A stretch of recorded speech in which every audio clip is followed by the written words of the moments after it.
నమస్తే, welcome to ఇహా TV. ఒక వాహనానికి టైర్లు ఎంత ముఖ్యమైనవో ప్రత్యేకంగా చెప్పాల్సిన పని లేదు. చక్రాన్ని కనుగొన్న సమయంలో అది నేటి కాలంలో ప్రజలకు ఇప్పుడు అంత ఉపయోగంగా ఉంటుంది అని బహుశా అప్పుడు ఊహించి ఉండకపోవచ్చు. నేడు ఆ చక్రం కారణంగానే ప్రపంచంలో వాహనాలు ఇటు అటు తిరుగుతున్నాయి.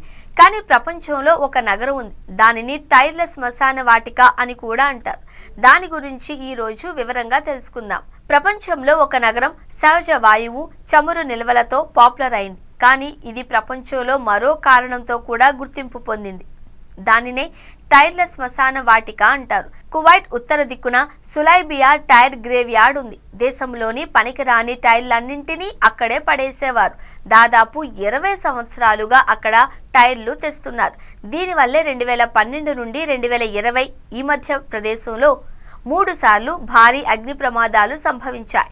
టైమ్స్ ఆఫ్ ఇండియా నివేదిక ప్రకారం కువైట్లో ప్రతి ఏడాది లక్షల సంఖ్యలో టైర్లు మారుస్తారు. అందుకే వాటిని ఈ ప్రదేశంలో పోగు చేస్తారు. అలాగే ప్రపంచం నలుమూలల నుండి కూడా ఇక్కడకు పెద్ద సంఖ్యలో టైర్లు వస్తాయి.